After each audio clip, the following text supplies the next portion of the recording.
Oi, pessoal. Agora a gente vai falar um pouquinho de um problema dentro da metafísica da ciência, né, que é o debate entre realismo e antirrealismo, no lugar do antirrealismo, o instrumentalismo, né, em ciência. Então, para falar um pouquinho disso, qual é do problema, né? O problema que a gente vai tratar é o problema da relação entre a teoria, né? E o que é a teoria? As teorias são construções humanas que estão sujeitas à mudança, vão se modificando, outras teorias vão surgindo, né? Então, é a relação entre as teorias e a relação entre a teoria e a realidade. Né? E a realidade já não é uma concepção humana, a realidade é aquilo que existe para além das nossas concepções, que as concepções podem ou não se descrever adequadamente, né? Mas a realidade é aquilo que está lá, e não está sujeita às mudanças conforme nossas teorias mudam. A realidade é o que é, nossas teorias tentam alcançar a verdade. Né? Então é mais ou menos por aí. Então o problema em causa aqui é o problema de entender a relação entre as teorias e a realidade, né? O quanto as teorias descrevem a realidade. As teorias tentam descrever a realidade, né? Então de um lado do problema a gente tem a posição realista, que fala pra gente que as teorias tentam descrever o mundo como ele realmente é, né? A gente tenta encontrar então com as ciências a natureza da realidade, né? Então, por exemplo, a teoria cinética dos gases falariam que os gases realmente são moléculas que se chocam no interior de um recipiente, né? Isso não é uma mera ficção para falar do gás ali presente.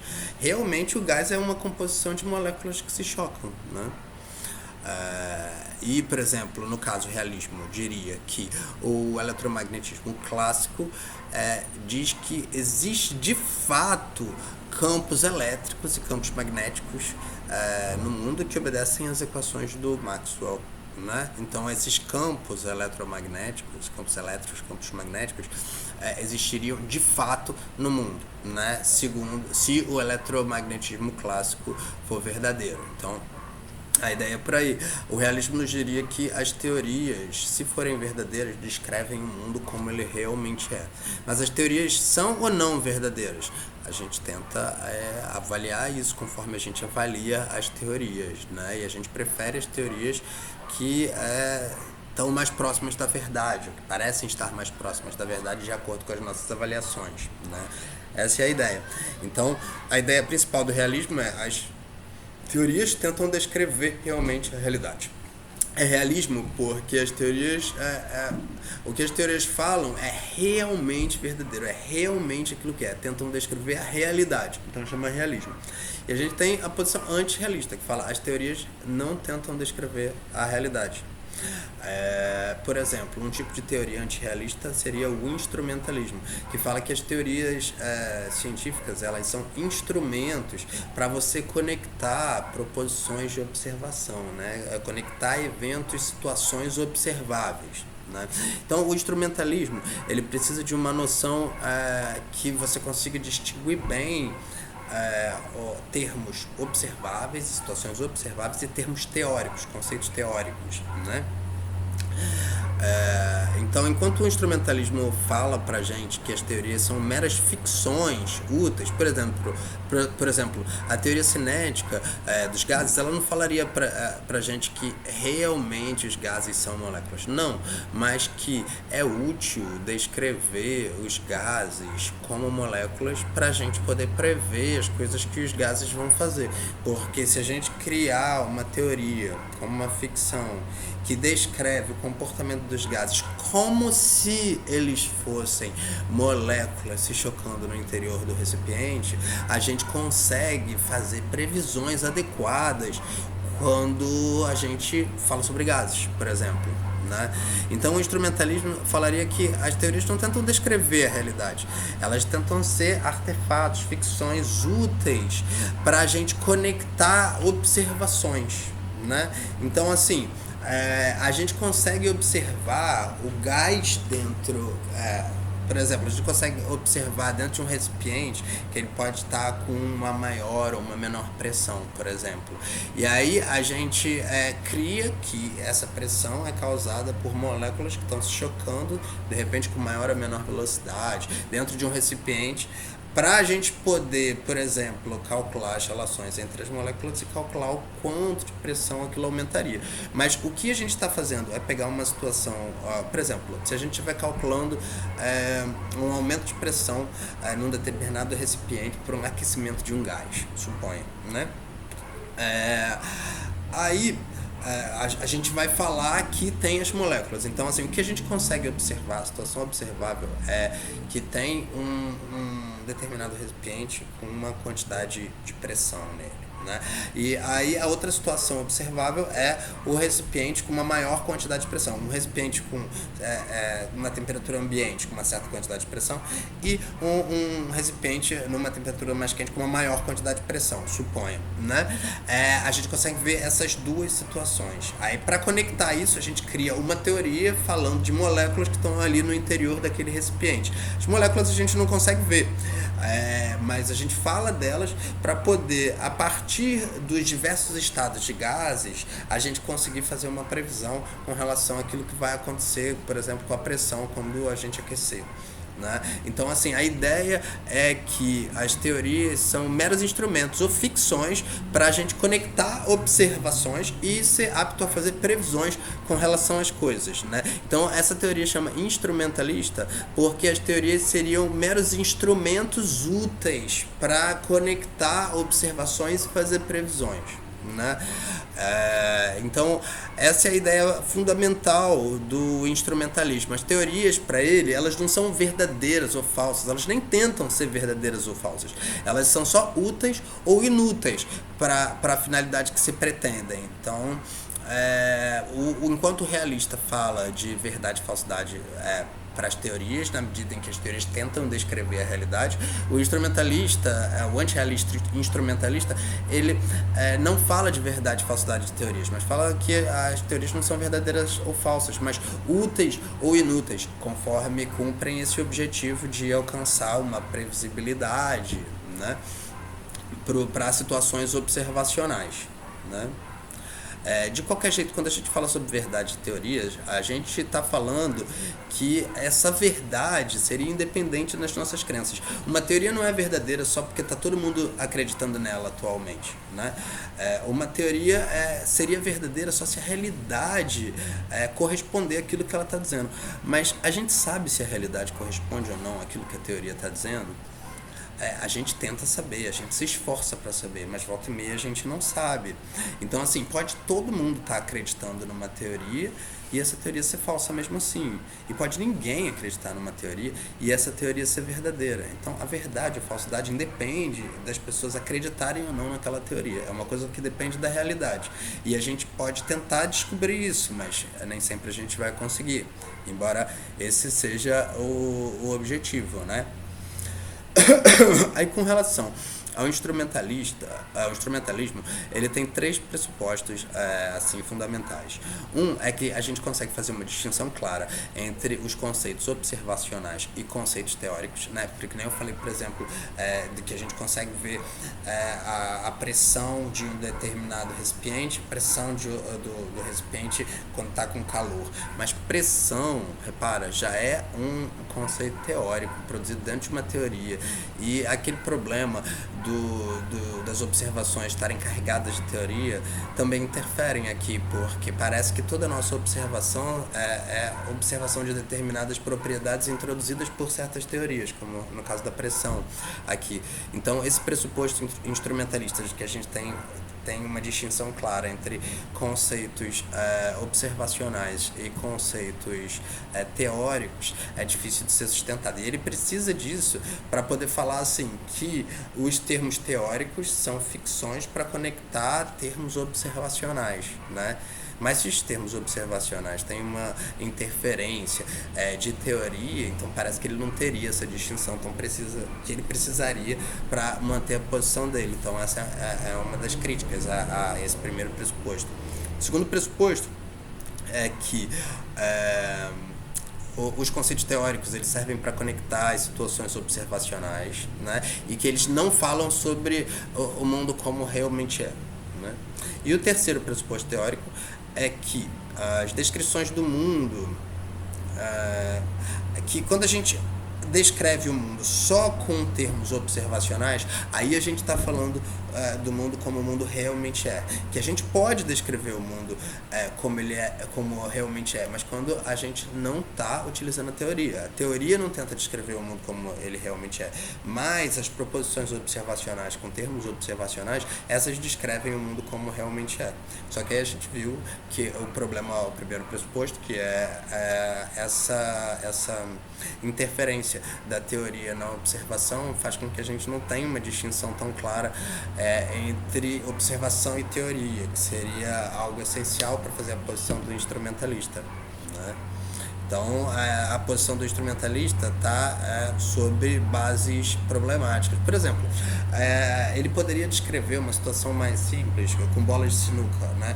Falando assim, uma situação observacional é uma bola de sinuca batendo na outra, a outra batendo com uma certa velocidade e indo para tal direção, né? E que a gente explica isso com a teoria falando de forças. Que as forças, essas são ficções teóricas que a gente utiliza para falar das situações observacionais, que é uma bola saindo de um lugar e indo para outro com certa velocidade e tal. Só que quando se fala isso, se esquece que o próprio termo velocidade, que é distância sobre tempo, né? Isso já é um termo teórico. Então é problemático a gente tentar descrever uma situação puramente observacional, né? Então, assim, eu estou apresentando para vocês tanto os pressupostos instrumentalistas quanto algumas das dificuldades a esses pressupostos, né? Outro problema, talvez, ao instrumentalista seja o fato de que volta e meia as teorias elas trazem à tona novas previsões, né? Previsões que não estavam garantidas, não apareciam à primeira vista na teoria, né? Então, assim, se as teorias são pensadas como meras ficções úteis para conectar observações, como é que a gente vai explicar as novas previsões que as teorias podem promover? Né? Parece que o instrumentalista, se ele quer manter a posição dele, ele precisa dar uma explicação para esse fato, né? Eu sugiro para vocês entenderem melhor o relato instrumentalista, vocês darem uma olhada lá na página 192 do livro e darem uma olhada no relato do Copérnico, o relato instrumentalista dele. Ele fala que a gente deve tomar a teoria dele como se a Terra se movesse ao redor do Sol. Que o importante é conectar os dados planetários e não que aquilo seja realmente verdade. É claro que o Copérnico ele fez essa observação instrumentalista porque o objetivo dele era não ser queimado na fogueira por estar dizendo que é a Terra que está girando ao redor do Sol e não o Sol ao redor da Terra. No entanto, ele faz um relato instrumentalista, né? Que é falar assim, não, vamos tomar como se estivesse acontecendo isso. Seria a mesma coisa que a gente diria com relação às moléculas e aos gases. Vamos tomar os gases como se existissem moléculas e tivessem se chocando dentro de um recipiente, né? Então, assim, é importante vocês darem uma lida nisso para vocês entenderem que pode haver várias motivações para o relato instrumentalista, né? O Galileu, diferentemente do Copérnico, ele é intrigante porque, embora ele também tenham processado ele, né? E aí ele foi obrigado a dizer que a teoria dele estava errada. Dizem que ele disse no final assim, no entanto, ela se move, né? Indicando que por mais que a gente pudesse dizer que tudo aquilo é falso, é ficção, é ilusório, tem um negócio que é verdade, que a Terra se move. Então tem algo que é real. Então parece que a posição do Copérnico expressaria uma posição mais instrumentalista, enquanto a posição do Galileu seria uma posição mais realista. É claro que a gente sabe as motivações do Copérnico, como eu disse anteriormente, né? Mas o que é a verdade para o realista? Porque quando a gente fala de realismo, de como a realidade é, e de a gente alcançar uma verdade com relação à realidade, a gente precisa falar um pouquinho sobre a noção de verdade, né? E para o realista, a verdade seria a descrição correta do mundo real. Como é o mundo? Seria a verdade, seria a correspondência entre a proposição e a realidade, né? Entre a teoria, entre a linguagem, entre o aspecto linguístico do que a gente está falando e a realidade. Então a verdade se daria nisso, a correspondência entre a proposição e o fato. Como é que seria isso? Por exemplo, suponha a proposição o gato está no mato, né? Quando ela é verdadeira? A proposição o gato está no mato, ela é verdadeira se tiver um gato no mato. Né? Se tiver um gato no mato, você falar o gato está no mato, você vai estar falando uma verdade. Então parece que a expressão linguística, o gato está no mato, ela é verdadeira quando quando existe o fato de que o gato está no mato, de verdade. Né? Então, se na realidade lá tiver um gato no mato, a proposição o gato está no mato é verdadeira. Então, o que é a verdade? É uma correspondência entre a linguagem e a realidade, entre a proposição e o fato, né? Mas essa noção de verdade, assim, sem mais restrições, ela leva a uma série de paradoxos. Qual paradoxo, por exemplo? O paradoxo do mentiroso. Como é que é o paradoxo do mentiroso? Por exemplo, eu falo para você assim, esta frase é falsa, né? E aí eu pergunto assim, essa frase é falsa? Se pega essa frase é falsa, né? Essa frase é falsa. Se ela for verdadeira, ela diz que a frase é falsa, então ela tem que ser falsa. Mas se ela é falsa, como ela diz que a frase é falsa, ela tem que ser verdadeira. Ó, que paradoxo. Então, se a frase é verdadeira, ela tem que ser falsa, e se ela é falsa, ela tem que ser verdadeira. O que dizer, né? Então, essa noção de verdade leva a gente a determinados paradoxos, né?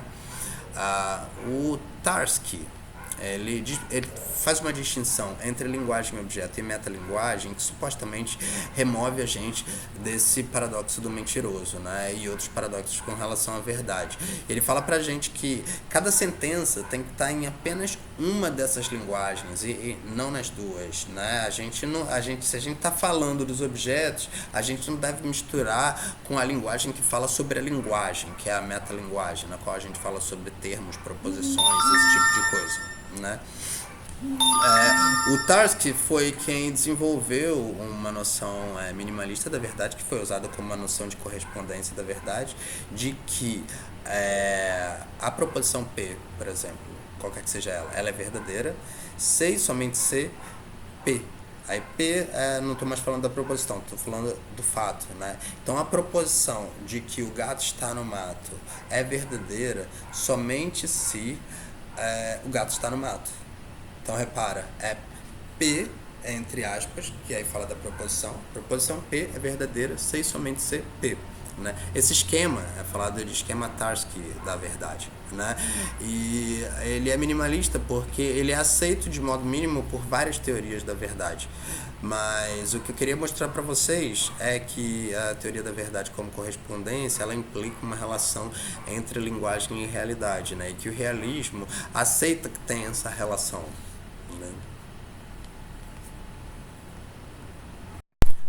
Então, alguns realistas, como por exemplo o Popper, ele pega essa teoria da verdade do Tarski e fala pra gente, por exemplo, que a gente deve entender a verdade como uma noção no qual a proposição neve é branca corresponde aos fatos, se e somente se a neve for branca. Então essa correspondência aos fatos, ela se dá quando a proposição espelha a realidade nesse sentido, né? Que nem a grama é vermelha corresponde aos fatos, a proposição a grama é vermelha corresponde aos fatos, somente se a grama for de fato vermelha, né? Então a visão do Popper é uma visão misturada do Tarski com uma visão de senso comum da verdade, que essa verdade como correspondência do senso comum, né?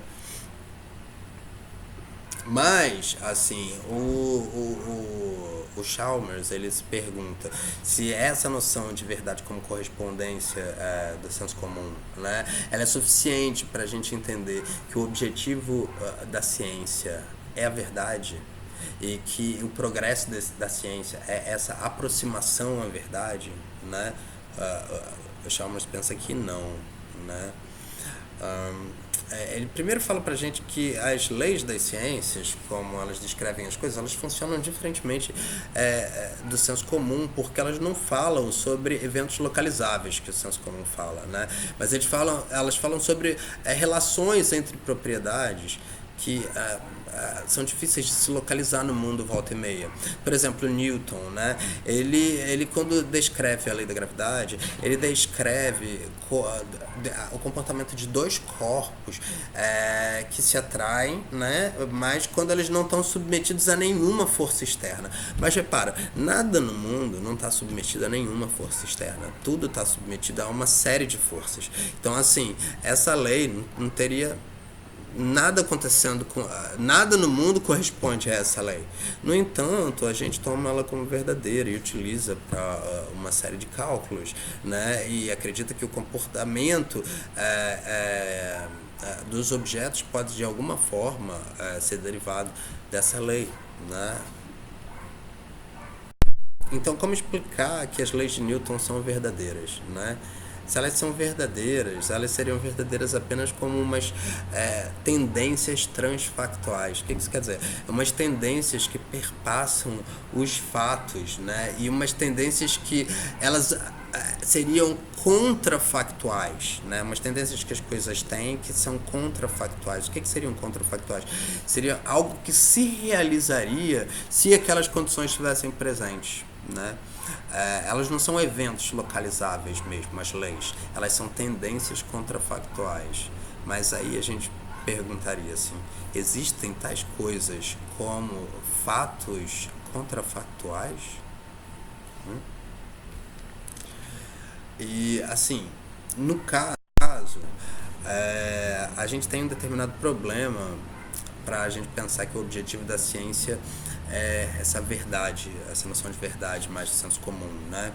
Porque como é que a gente pode entender o progresso da física como um avanço em direção à verdade se tem mudanças nas descrições das coisas? Por exemplo, a luz era vista como partículas, aí depois foi vista como foi vista como ondas. Agora não é vista como nenhum dos dois, ou talvez os dois, né? Então, assim, como entender que essas modificações são um avanço em direção à verdade, que a gente sabe cada vez mais verdade, e não meramente modificações teóricas, né?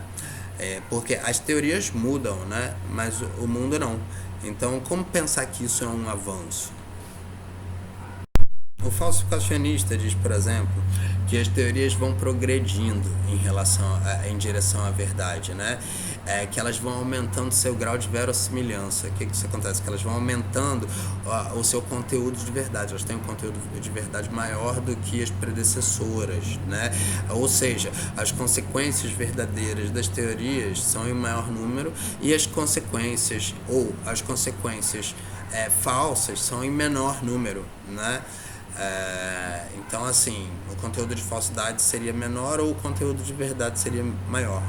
Os dois, né? Mas o problema é que o Popper não supera as próprias objeções. Quer dizer, o Popper não supera as objeções que foram feitas à teoria da correspondência. É difícil.